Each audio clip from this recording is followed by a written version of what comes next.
사도행전 9장 20절부터 사도행전 9장 20절부터 30절까지 말씀이 되겠습니다. 신약성경 202쪽입니다. 사도행전 9장 20절부터 30절까지 말씀입니다. 신약성경 202페이지입니다. 9장 20절부터 저와 여러분이 한 절씩 교독하겠습니다.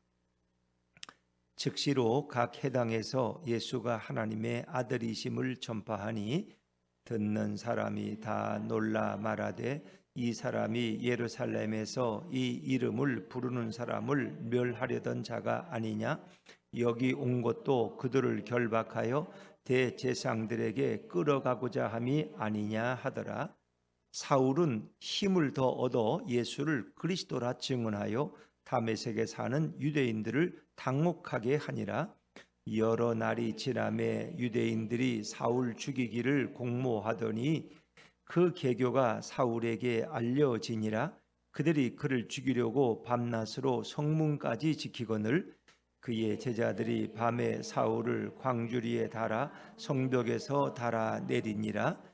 사울이 예루살렘에 가서 제자들을 사귀고자 하나 다 두려워하여 그가 제자됨을 믿지 아니하니 바나바가 데리고 사도들에게 가서 그가 길에서 어떻게 주를 보았는지와 주께서 그에게 말씀하신 일과 다메섹에서 그가 어떻게 예수의 이름으로 담대히 말하였는지를 전하니라. 사울이 제자들과 함께 있어 예루살렘에 출입하며 또 주 예수의 이름으로 담대히 말하고 헬라파 유대인들과 함께 말하며 변론하니 그 사람들이 죽이려고 힘쓰거늘 같이 읽습니다. 형제들이 알고 가이사랴로 데리고 내려가서 다소로 보내니라. 아멘. 할렐루야. 네, 수요예배 나오신 여러분들 주님의 이름으로 환영하고 축복합니다. 우리 예준이와 민준이도 환영해요. 네, 그래 저녁 먹고 또 이렇게 수요예배까지 나와서 너무 감사하네. 네. 자, 오늘은 제목이 바나바가 되십시오 이런 제목으로 함께 우리가 말씀을 나누기를 원합니다. 사울이 다메섹으로 가다가 예수님의 음성을 듣고 말에서 떨어집니다. 그리고 그가 눈이 멀게 되죠. 그리고 그는 사람들에게 끌려서 직가라는 도시로 갔고 거기서 아나니아에게서 안수를 받고 눈이 띄어지고 그리고 새로운 사명을 받게 됩니다. 사울이라는 인물, 기독교를 핍박하고 예수 믿는 자들을 잡아가던 그가 이제는 바울이라는 이름으로 바꿔지고 예수를 핍박하던 그가 이젠 예수를 위해서 자기 생명을 내어놓는 복음의 전도자로 변화되지 않습니까? 그래서 정말 이 사울이 바울이 되고 핍박자가 전도자가 되고 그렇죠? 박해자가 사도가 된 이 놀라운 변화가 우리의 삶 속에도 있으면 얼마나 좋겠어요. 그렇죠? 근데 우리는 이렇게 느끼지만은 잘 안 변해요. 우리는 또 근데 안 변하는 것 같지만 그래도 또 많이 변하죠. 그래서 우리 학자들이 인간은 예수를 믿고 얼마 정도 변할까? 또 어떻게 빨리 변할까? 이런 것을 몇 가지로 분류해 놓은 게 있어요. 그래서 첫 번째는 급진적 회심이에요. 급진적 회심. 이게 사울 같은 사람, 뭐 갑자기 이렇게 예수님을 만나고 그 며칠 있다가 눈을 뜨고 안수받고 성령 충만해서 그 복음을 증거하러 가는 이런 사울 같은 인물, 급진적 회심이에요.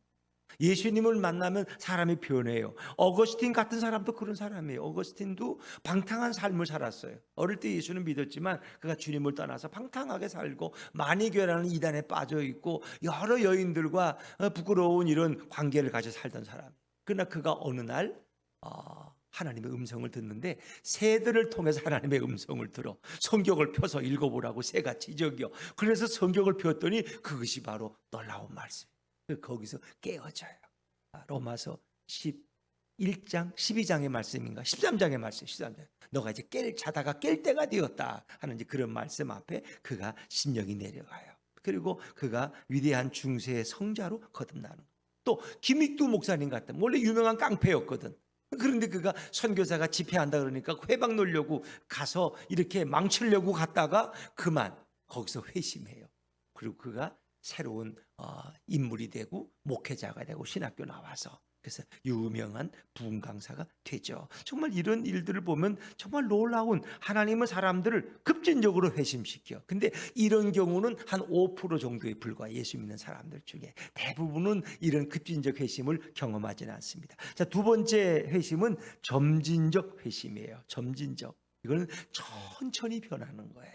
시간을 두고 뭐 1년, 2년 혹은 10년, 20년을 두고 조금씩 변하는 거예요. 그래서 어떤 분은 예수를 믿는데 이제 세례 받게 됐어. 그게 몇 년 만에 받느냐? 10년 만에 받는다. 10년 만에. 늘 신앙에 들락날락하고 자기가 봐도 자기 변화가 없어.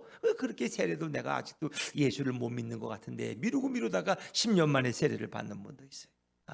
뭔가 점진적으로 조금씩 변하지 않는 것 같지만 조금씩 변해가는 그런 성도의 삶. 뭐 이렇게 우리가 생각해 볼 수 있죠. 그래서 이런 분들은 늦기는 늦어도 반드시 예수를 믿으면 사람은 변한다 하는 것을 생각해 볼 수 있어요. 자, 그런가 하면 이제 대부분 모태신앙이라고 그러죠. 어릴 때부터 예수를 믿은 분들이 많이 경험하는 것이 이 무의식적 회심이에요. 이건 어디서부터 변하는지 잘 몰라.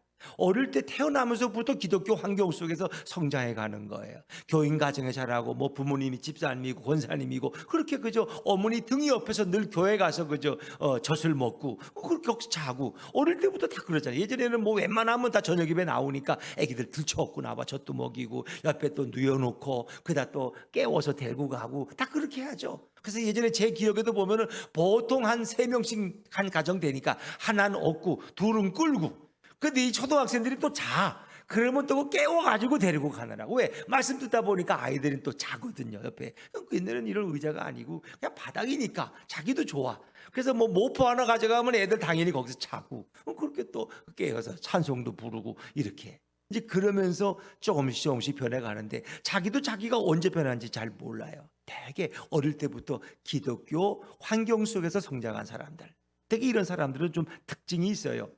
이 교회 생활이 어떻게 보면 습관화되어 있기 때문에 뭐 새로운 것이 늘 없어요. 화끈한 경험도 없어요. 그러나 세상에 나가 살 때에도 타락을 해도 한계가 있어요.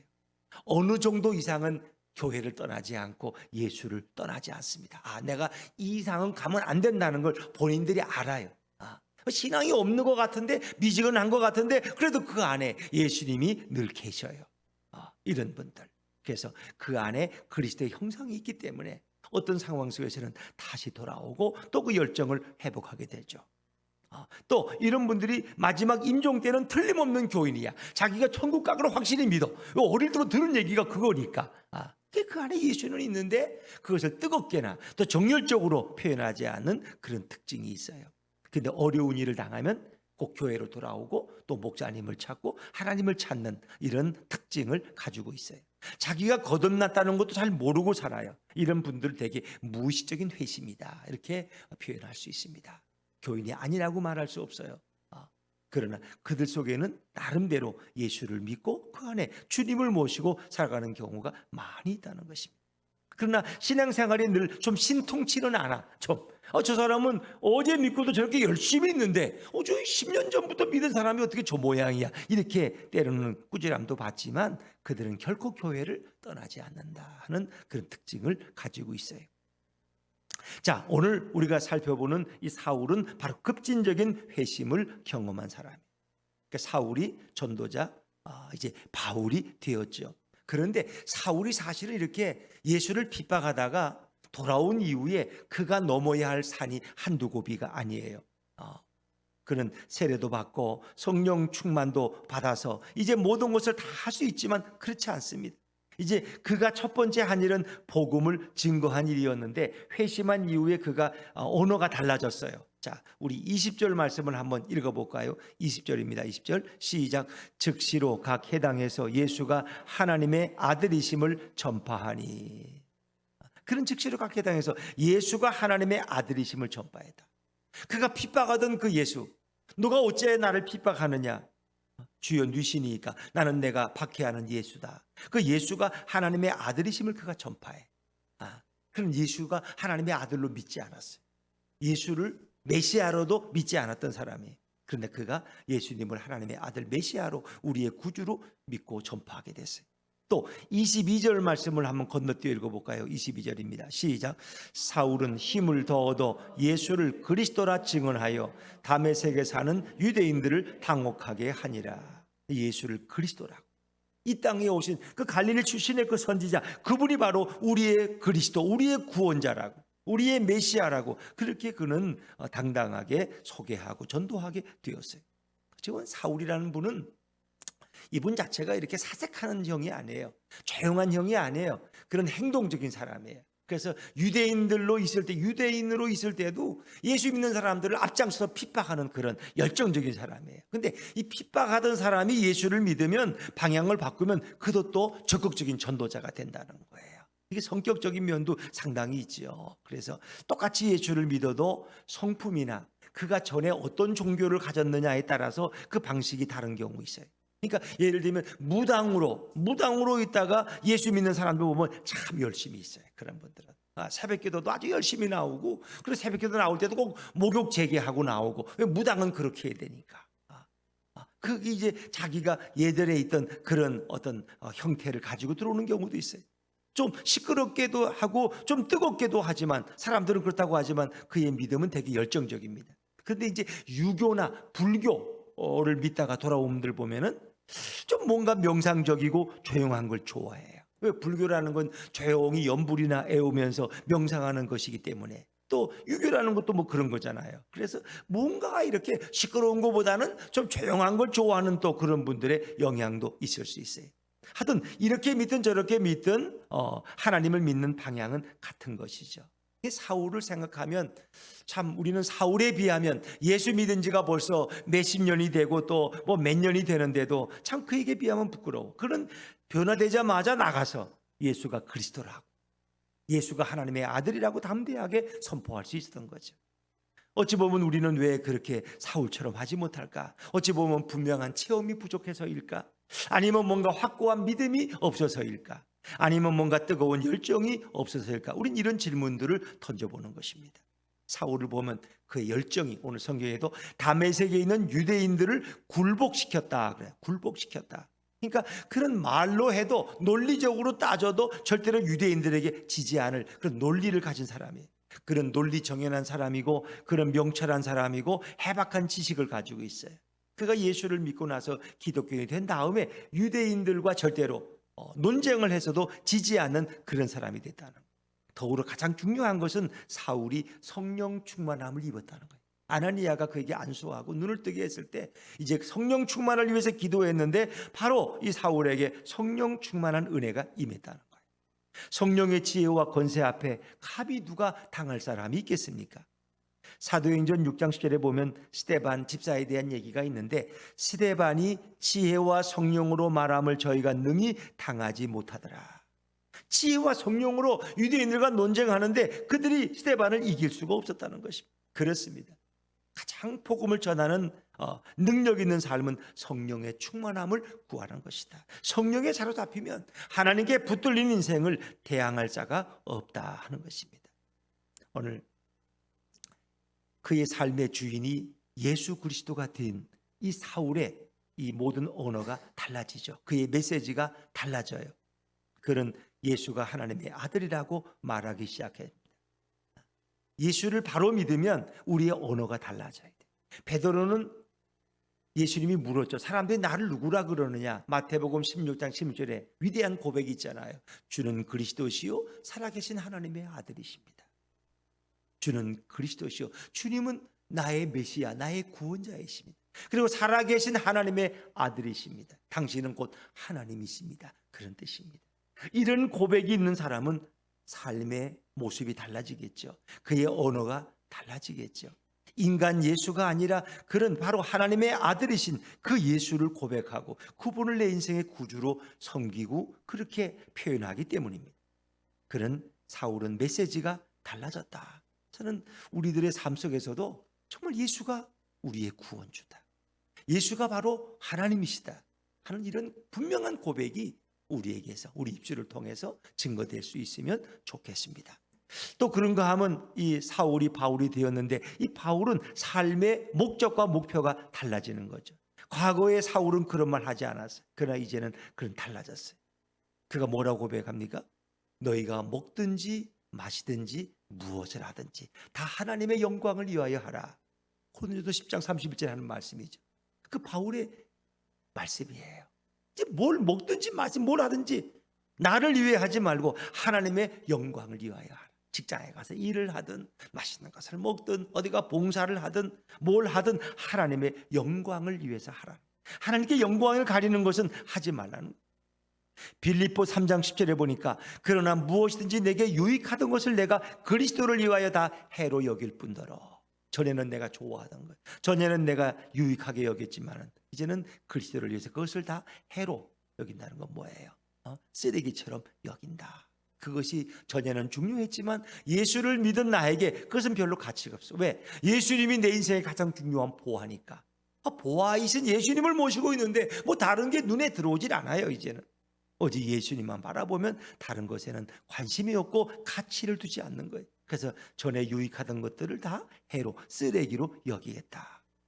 그러한 빌립보 3장 14절에 그런 고백이 있어요. 내가 푯대를 향하여 그리스도 예수 안에서 하나님이 위에선 부르신 부름의 상을 향하여 쫓아가노라, 달려가노라. 그 인생의 목표가 달라졌다는 거죠. 자, 이제 이렇게 열심히 복음 전하는 사울에게 나타난 주변의 반응은 뭘까? 유대인들은 그를 핍박하고 그를 죽이고자 합니다. 그래서 유대인들에게는 바울은 배신자로 낙인을 찍힙니다. 그리고 그가 핍박하던 기독교인들로부터는 환영을 받았느냐? 그렇지 않습니다. 그들은 또 의심과 불신의 눈초리로 바울을 바라봅니다. 왜? 저 사람이 어제까지 우리 예수 믿는 사람들을 잡아가던 사람인데 저 사람이 혹시 우리를 속이려고 저렇게 위장 회심한 거 아닐까? 뭐 이렇게 의심이 있었다는 거죠. 자, 우리 23절부터 25절까지 말씀을 한번 읽어볼까요? 23절부터 25절입니다. 시작. 여러 날이 지남에 유대인들이 사울 죽이기를 공모하더니 그 계교가 사울에게 알려지니라. 그들이 그를 죽이려고 밤낮으로 성문까지 지키거늘 그의 제자들이 밤에 사울을 광주리에 담아 성벽에서 달아내리니라. 아멘. 자, 이렇게 회심한 이 바울, 사울이죠. 이젠 율법을 주장하는 유대교인으로부터 이젠 예수 그리스도를 믿는 기독교인이 된 그 바울에게 유대인들로부터 많은 핍박이 오는 거죠. 그래서 그들은 배신감을 느끼고 사울을 죽여서 없애고자 합니다. 이래서 많은 핍박을 당하는데 오늘도 광주리에서 결국은 달아내려서 그를 피신시키는 이런 것을 보게 되죠. 그리고 유대인들이 사울 죽이기를 공모하고 공공연하게 그것을 부르짖기 시작했다는 거죠. 결국 그 사실을 알고 사울은 급하게 그 성에서 도피하는 이런 모습을 봅니다. 침례교 신학대학 교수로 있던 정동섭 교수라는 분이 있었는데 이분이 전에는 구원파에 몸을 담고 있었어요. 그러다 나중에 그 구원파가 잘못됐다는 것을 알고 거기서 나와서 이제 기독교인이 되었어요. 그리고 이제 그가 신학을 해가지고 이렇게 침례교 신학대학 교수가 됐는데 그분은 이제 주로 유람선 세모 사건, 오대양 사건, 아주 예전에 그 구원파에 관련된 이단 사건들, 사람들이 많이 죽고 그런 사건인데 거기서 많은 법정에 나와서 증언을 했어요. 그때마다 그는 생명의 위협을 느꼈다. 이단들이 그를 죽이고자 하고 협박도 하고 그렇죠. 예전에 그 이단들에 대해서 가장 많이 이렇게 강연을 하신 분이 탕명한 교수라고 기억이 나세요? 그분도 어디 교회 가서 이렇게 간증하고 나오시다가 이렇게 차가 폭발해서인가 아마 이렇게 돌아가셨어요. 그 이단들의 지시로 하는데 아마 범인은 잡지 못했을 거예요. 그래서 이제 그 탕명한 교수의 아들이 전도사님인데 그가 다니면서 또 그 일을 계속하는 것을 우리가 볼 수 있습니다. 정말 이래서 자기가 어떤 몸담았던 단체를 벗어나오면 그 단체로부터 엄청난 핍박과 모욕을 받고 위협을 받는 거예요. 그리고 명예훼손으로 고소를 당해서 큰 곤욕을 치르기도 했죠. 자, 여러분 어찌 보면 바울이 당하는 이런 것들은 뭐 이루 말할 수가 없었을 거예요. 결국 그는 이렇게 한밤에 그 바구니를 타고 광주리를 타고 내려서 도망가는 그런 신세가 됐어요. 요즘 같으면 바울 같은 인물은 승용차를 타고 다녀야 될 바울이 광주리를 타는 신세가 됐죠. 거기서부터 그의 고난의 인생은 시작됐다고 말할 수 있어요. 사울이 그리스도를 위해 살기로 결심한 이상 고난과 박해는 피할 수 없는 것이었어요. 스데반과 예루살렘 교인들에게 가했던 박해와 고난을 이제는 자신의 몸으로 받을 수밖에 없게 되었어요. 그런데 사울은 늘 그리스도를 위한 고난을 기뻐하고 즐거워했다는 것입니다. 고난을 두려워하지 않았다는 것입니다. 주경가 윌리엄 바클레이라는 분이 있는데 그분이 그런 말을 했어요. 늑대는 그림 속의 양은 절대로 공격하지 않는다. 늑대는 양을 주로 잡아먹어요. 양을 공격하는데 그림 속의 양, 그림 벽화를 거기다 양을 그려놨어. 그 양은 절대로 그 죽은 양이잖아. 그림이잖아. 그건 공격하지 않는다.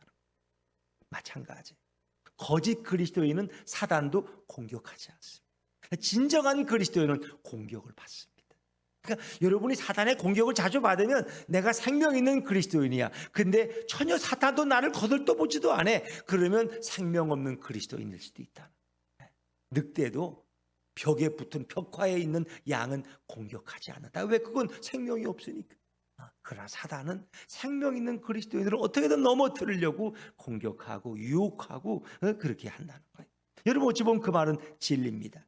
거짓 기독교는 항상 안전하지만 진정한 기독교는 어느 시대나 항상 위협을 느끼며 살고 있습니다. 왜냐하면 그것은 사람들이 우리를 진짜라고 생각하기 때문이다.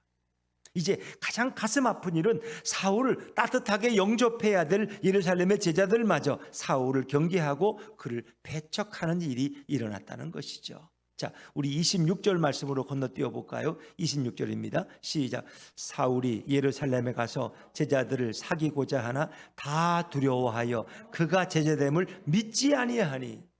그가 예수의 제자된 것을 믿어주지 않는 거야. 저놈이 저거 거짓으로 저러는 거지. 거짓으로 저러는 거지. 예루살렘 교회를 찾아갔지만 기대와는 전혀 달랐어요. 그들은 사울을 스파이나 간첩주무로 여겼다는 것입니다. 그도 그럴 것이. 어제까지만 해도 기독교인들을 핍박하고 죽이던 사울이 갑자기 회심을 했다고 해서 내가 이제는 예수를 믿는다고 하면 누구인들 그를 환영하며 반갑게 맞이할 수 있겠습니까? 믿음의 형제들에게 맞아 그는 철저하게 왕따를 당하고 따돌림 당하는 신세가 되어서 어디 발붙일 곳이 없었습니다. 갈 곳이 없어진 거예요. 유대인들은 그를 죽이려 하고 믿음의 형제들은 그의 회개를 인정해 주지 않았습니다. 정말 사울의 심정이 얼마나 답답했을까. 모름지기 사람들은 누군가 자기의 진심을 알아주지 않을 때 그게 너무 괴롭고 너무 고통스러운 것입니다. 어찌 보면 이 바울에게도 그런 순간이 수없이 많이 있었을 것입니다. 그런데 이런 절박한 상황에서 사울이 만난 사람이 있습니다. 그가 누구일까요? 바로 위로의 아들이라고 불리는 누구죠? 바나바. 그렇죠. 바나바를 만난 것이 사울에게는 큰 축복이었습니다. 자, 우리 27절, 28절 말씀으로 넘어가죠. 27절, 28절입니다. 시작. 바나바가 데리고 사도들에게 가서 그가 길에서 어떻게 주를 보았는지와 주께서 그에게 말씀하신 일과 다메섹에서 그가 어떻게 예수의 이름으로 담대히 말하였는지를 전하니라. 사울이 지자들과 함께 있어 예루살렘에 출입하며. 아멘. 자, 이 바나바를 만났는데 바나바가 사울을 데리고 다니면서 그를 지자들에게 소개하고 그리고 그를 데리고 이렇게 지자들과 교제할 수 있도록 이렇게 중개하고 중매를 섰다는 거예요.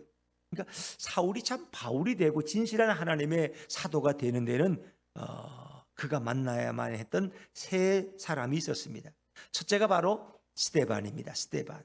그래서 사울은 스데반이 복음을 전하다가 돌에 맞아 죽을 때 어떻게 해요? 그런 옷가지를 들고 서서 증인의 역할을 했던 사람이 사울이었어요. 그런데 그런 스데반의 마지막 모습을 잊을 수가 없었을 거예요. 왜? 스데반이 돌에 맞아 죽으면서 뭐라 그래요? 주여 이 죄를 저들에게 돌리지 마옵소서. 아니 자기에게 돌을 던져는 그런 사람들, 그 원한에 찬 사람들을 향해서 바라보면서 주님 저들에게 이 죄를 돌리지 말라고. 근데 저런 사람이 있을 수 있을까? 그것은 사울에게 매우 충격적인 일이었어요. 사울의 귀전을 맴돌았을 거예요. 전혀 어떤 원망이나 분노의 모습이 아닌 천사의 얼굴로 죽어가는 스데반의 모습을 사울은 오랫동안 잊을 수가 없었을 거예요. 이것이 사울 회심에 좋은 촉매제가 되었을 것이다. 자, 두 번째 사울이 만난 사람은 누구예요? 아나니아예요. 아나니아. 선지자 아나니아. 어제의 원수였던 사울을 찾아와서 그리스도의 사랑으로 그를 용서하고 용납했던 아나니아. 그리고 원수를 위해서 친히 정성을 다해 안수하고 세례를 주고 성령 충만을 빌어주던 그 아나니아라는 자가 있었기 때문에 사울은 참 그리스도의 사랑을 배울 수가 있었던 것입니다. 그리고 사울의 생애에 그가 세 번째 만난 사람이 바로 바나바예요. 바나바는 사울의 진심을 믿어주었어요. 그리고 사람들에게도 사울을 믿기도록 설명해 주었어요. 그리고 위대한 사도로서의 바울의 길을 열어놓았던 사람이 바로 바나바였어요. 바나바가 그를 안내한 이후에 사울은 제자들과 함께 교제하면서 예루살렘에서 복음을 전하게 되었습니다. 스데반을 죽였던 헬라파 유대인들이 사울을 죽이려 할 때에도 형제들은 사울을 다소로 피신시켜줄 정도로 사울을 아끼고 사랑하게 되었어요. 이제 제자들과의 관계가 이젠 열려졌다는 거죠. 그래서 이런 말이 있어요. 사람이 예수를 믿는 데는 예수님을 만나기 전에 훌륭한 기독교인을 먼저 만나야 된다. 그런 말이 있어요. 이 말은 지극히 옳은 말이에요. 예를 들면 자, 누군가 내가 좀 예수를 좀 믿었으면 좋겠다 하는 그런 생각을 가지고 있었어요. 내가 새로운 직장으로 옮겨갔는데 그 직장에 계장님이 정말 인품이 있고 훌륭한 분이야. 야, 저런 사람도 있나 저 사람이? 저 사람 훌륭하다. 근데 나중에 보니까 그 훌륭한 그 계장님이 바로 예수 믿는 교회 집사님이라는 거야. 역시 예수 믿는 사람들은 다르구나. 나도 늘 예수를 믿고 싶었는데 저분을 보니까 내가 확신이 생기는구나. 그러면 그 사람은 즉시 예수를 믿고 교회를 나가게 되는 거예요. 두말할 것도 없어요. 의심할 것도 없어. 왜? 내가 너무 존경하고 훌륭하게 여기던 그분이 바로 예수 믿는 분이라는 말에 그는 더 이상 주저하지 않습니다. 그런데 자, 우연히 만난 사람이 있어요. 근데 이 사람은 참 못된 사람, 성격도 못되고 욕심도 많고 어떻게 세상에 저렇게 못된 사람이 있지라고 그랬어요. 근데 나중에 보면 그 사람이 예수쟁이래. 예수를 믿는데 그럼 어떤 생각이 들어요? 나는 절대로 예수를 안 믿겠다. 저 사람 꼴 보기 싫어서 나는 예수 같은 거 안 믿겠다. 저 사람이 믿는 예수라면 나도 안 믿겠다. 이렇게 생각하게 되는 거죠. 그러니까 대개 우리가 예수를 바로 믿으려면 정말 훌륭한 믿음의 사람을 만나는 게 중요해요. 정말 진실한 크리스찬을 만나면 그만큼 예수 믿기가 수월하게 내게 느껴질 수도 있는 거죠. 오늘 바나바에 대해 좀 생각해 보세요. 이 바나바라는 인물을 사울이 만난 것은 정말 축복이었고 그것은 하나님의 섭리예요. 그래서 하나님이 바나바를 사울에게 보내서 그를 잘 기독교로 안내하도록 그렇게 역사하신 거예요. 이 바나바는 성경에 설명이 많지만 다 설명할 수 없고요. 사도행전 4장 36절 이하에 보면은 그는 정말 자기 재산을 교회를 위해서 내어놓았던 사람이었어요. 성경에 보니까 구브로에서 난 레위족인이 있으니 이름은 요셉이라. 근데 이 사람의 이름은 바나바인데 번역하면 권위자란 뜻, 위로하는 자란 뜻이에요. 그가 밭이 있음에 팔아 값을 가지고 사도들의 발 앞에 두니라. 그런 비교적 부유했던 사람이었는데 초대교회에 어렵고 가난한 사람들을 돕는 일에 자기 재산을 기꺼이 내놓았던 그런 사람이다. 돈이 있다고 다 구제할 수 있는 건 아니잖아요. 그렇죠? 돈이 있다고 또 헌금할 수 있는 것도 아니야. 그런데 바나바는 부유한 사람이었지만 동시에 자신을 주님께 헌신했던 사람이었다. 그래서 바나바는 이렇게 자신의 삶을 주님을 위해서 내어놓았던 진정한 변화된 인물이었다. 바나바는 오늘도 정말 많은 사람들이 천국의 소망을 이야기하면서도 어떻게 세상에서 하나라도 더 가져보려고 악착같이 긁어모으고 남을 속이는 이기적인 그리스도인들과는 전혀 다른 사람이었어요. 바나바는 자기를 희생할 줄도 알고 손해볼 줄도 알고 그리스도를 위해서 모든 것을 헌신할 수 있는 그런 사람이었어요. 정말 이런 그리스도인들이 이 시대에 필요하지 않겠습니까? 또 오늘 우리가 바나바를 두 번째로 만나는 장면이 바로 오늘 본문의 말씀인데 바나바는 사울을 있는 그대로 믿어주었어요. 그를 신뢰했어요. 사람들은 사울을 의심했지만 바나바는 믿어주었어요. 여러분, 어떤 분들 그러세요. 나는 이제 절대로 사람을 안 믿겠대. 왜? 사기를 한 3번 당하고 나니까 사람은 믿을 존재가 못 된다는 거예요. 그런 사람들은 정말 사람을 안 믿어요. 안 믿어. 정말 참 이해할 만하죠. 그럼에도 불구하고 우리 그리스도인들은 어떻게 돼요? 사람들을 그렇다고 다 의심하면 안 되죠. 그러면 그 사람과 관계를 맺을 수가 없어요. 우리는 때로는 뱀같이 지혜로운 마음을 가지고 비둘기같이 순결한 마음을 가지고 사람들을 믿어줄 수 있도록 우리는 노력을 해야 돼. 만약에 그리스도인들이 다 사람 의심해. 내가 당신을 어떻게 믿어? 아니 교회 당신은 집사님이 나도 어릴 때 교회 좀 다녔다니까요. 아니 그러나 난 당신 못 믿어. 예를 들면 교회 권사님인데 자기 같이 이렇게 거래하는 사람인데 난 당신 못 믿어. 나도 교회 집사라고. 난 당신 못 믿어. 그러니까 빨리 현금 갖다 놓고 가지 내가 당신 어떻게 믿냐고. 이러면 참 이게 황당하지 않겠습니까? 그래도 교회 권사님쯤이면 내가 과거의 집사라고 설명하고 좀 이렇게 사정을 하면 좀 믿어줄 것 같은데 나는 왜? 근데 그 권사님도 이해가 돼. 한 3번 사기당했거든. 나는 이제 못 믿는다는 거예요. 어떻습니까 여러분?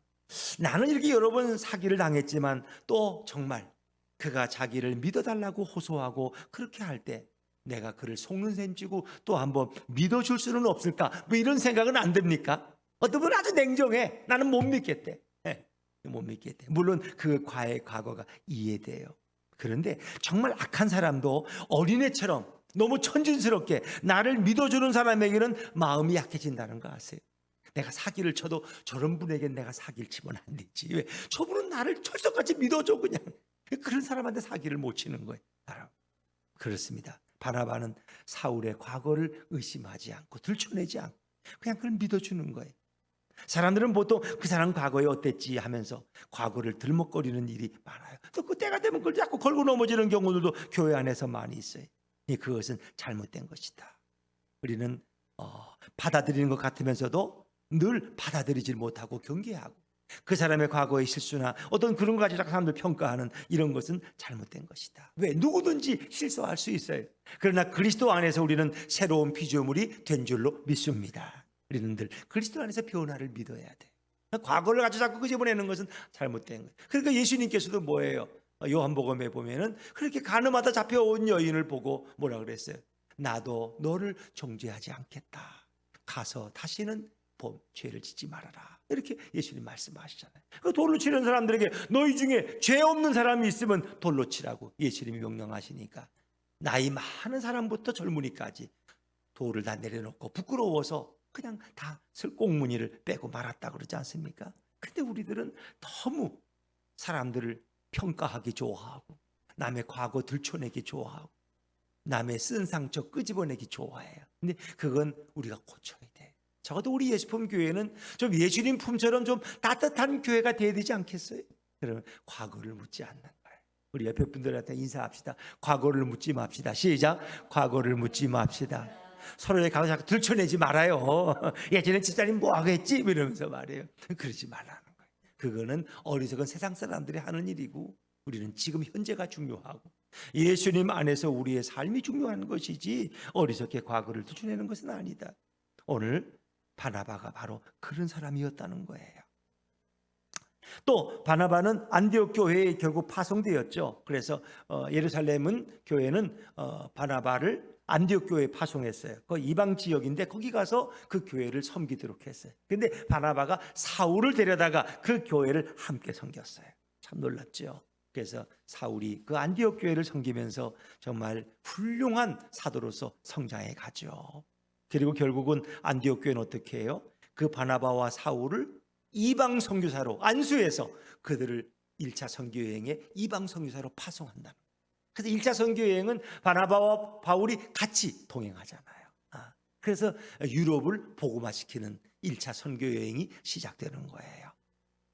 근데 이 모든 것을 이끌어준 사람이 바로 바나바예요. 그런데 이제 나중에 성경을 보다 보면은 바나바가 늘 바나바와 사울이 바나바와 사울인데 어디쯤 가면은 그다음에 사울과 바나바로 바뀌어져요. 바울과 바나바로. 그 얘기는 그만큼 바울이 비중이 커졌다는 거예요. 그래서 오히려 바나바를 능가하는 그런 영적 권위와 말씀의 능력을 사도 바울이 갖게 되죠. 그래서 바나바보다는 더 많은 사역에 쓰임받는 인물이 바로 바울이 되는 거죠. 여러분 그렇습니다. 정말 세상에도 마음이 열린 사람이 있고 닫힌 사람이 있는 것처럼 교회도 열린 교회가 있고 닫힌 교회가 있어요. 우리 예수님 교회는 좀 예수님의 마음처럼 좀 활짝 열린 교회가 되었으면 좋겠습니다. 그러니까 누구든지 예수님의 품처럼 따뜻하게 맞이할 수 있는 그런 교회가 됐어요. 근데 교회가 이제 역사를 이렇게 거듭하면서 이 교회가 갖는 병폐가 있다는 거 아시죠? 뭐 개척자 주권증, 개척 처음에 시작할 때 개척자들은 자기들끼리만 무슨 교회 주인처럼 행세한다는 거 잘못된 병이죠. 또 끼리끼리만 어울리는 거, 또 뭐 파당을 짓는 거, 또 지역이 비슷한 사람들끼리만 모이는 거, 이 모든 것은 다 교회 병폐예요. 교회는 그런 담을 쌓아서는 안 된다. 때로는 보수적인 사람도 있고 진보적인 사람도 있어요. 그러니까 누구든지 정치적 의견이 달라도 누구도 그리스도 안에서 환영할 수 있어야 되겠다. 그래서 우리는 예수 그리스도의 은혜의 바다에 누구든지 오면 동화되어지고 그 사랑에 녹아질 수 있는 그런 용광로, 사랑의 용광로와 같은 예수품 교회가 되어야 할 줄로 믿습니다. 우리 예수품 교회가 정말 마음이 열려서 또 세계를 향해 열려있는 그런 교회와 성도가 되었으면 좋겠어요. 특별히 바나바에 대해서 한 가지만 더 말씀드리고 마치겠습니다. 사도행전 11장에 보면 바나바를 이렇게 설명해요. 바나바는 착한 사람이요 성령과 믿음이 충만한 자라 이에 큰 무리가 죽게 더하더라. 그래요. 바나바는 정말 모든 면에서 참 우리가 본받을 만한 화해자요, 중보자요, 격려자요. 낯설은 사울을 자기 형제같이 받아들인 그런 사람이 바로 바나바 같은 사람이에요. 그래서 어찌 보면 교회에는 바나바 같은 인물이 많이 필요하다는 거 아세요? 처음 교회 나오면 다 어색해요. 그 원래 기존 교인들끼리는 좀 이렇게 얼굴이 있고 좀 이렇게 대화도 하지만 처음 교회 나오면 낯선 그 심정은 그건 아무도 모르는 거예요. 그런데 처음 나온 분도 따뜻한 형제처럼 대화도 하고 말도 걸어주고 차도 권할 수 있는 그런 사람이 있을 때 그 교회가 아름다운 교회죠. 그래서 정말 교회는 바나바 같은 그런 성도가 많아야 돼요. 때로는 내가 교회 출석하다가 내 마음에 낙심이 오고 또 내 마음에 나도 모르는 상처가 오고 또 내가 절망할 때, 그래서 신앙생활을 그만두고자 할 때 내 손을 꼭 잡아주면서 나를 위로해주는 그런 분이 있다면 얼마나 좋겠습니까? 그래서 이 권사라는 말은 아까 이제 우리 바나바를 권위자라 그랬는데, 권사라는 권자는 이렇게 권한다는 뜻이에요. 믿음이 약한 사람, 흔들리는 사람, 의심하는 사람, 절망하는 사람들을 붙들어서 이렇게 세워주는, 그것이 바로 우리 권사님들의 역할이다. 뭐 이렇게 설명할 수도 있겠어요. 하여튼 우리 모든 교인들이 다 바나바 같은 사람이 돼야 돼요. 그래서 우리 교회에 30-40명의 바나바가 생긴다면 누구든지 새로운 사람들이 와서 잘 적응하는 그런 교회가 될 수 있을 거예요. 좋은 교회란 어떤 교회냐? 실수하고도 마음에 안심할 수 있는 교회. 아니, 또 안심하고 실수할 수 있는 교회. 어떤 교회는 뭐 잘못하면 막 그냥 눈을 호리고 손가락질을 하고 난리가 났어. 뒤에서 그냥 수근거리고. 그런 교회가 아니라 실수하고도 평안할 수 있는 그런 교회. 누가 잘못하고 누가 실수했더라도 그것까지도 받아주고 용서하고 사랑할 수 있는 그런 교회가 정말 좋은 교회인 거예요. 정말 우리 예수품 교회가 저는 그런 교회가 되었으면 좋겠어요. 교회가 많이 부흥 안 해도 괜찮아요. 교회가 뭐 성장하지 않아도 괜찮아요. 그러나 교회가 예수님의 사랑으로 하나 되는 교회가 된다면 주님이 얼마나 기뻐하겠어요. 그래서 교회 안에 뭐 작은 누가 좀 잘못하고 누가 좀 뭐 실수하고 그러면 막 핏대를 올리고 혈기를 부리고 무슨 회의를 하면 뭐 손가락질을 하고 이렇게 정죄하는 그런 교회가 아니라 서로를 용서하고 격려하고 예수님의 마음으로 받아줄 수 있는 그런 교회, 서로 밀어주고 서로 끌어주고 서로 포옹할 수 있는 그런 예수분 교회, 그런 예수분 교회 성도들이 다 되시기를 주의 이름으로 축원합니다.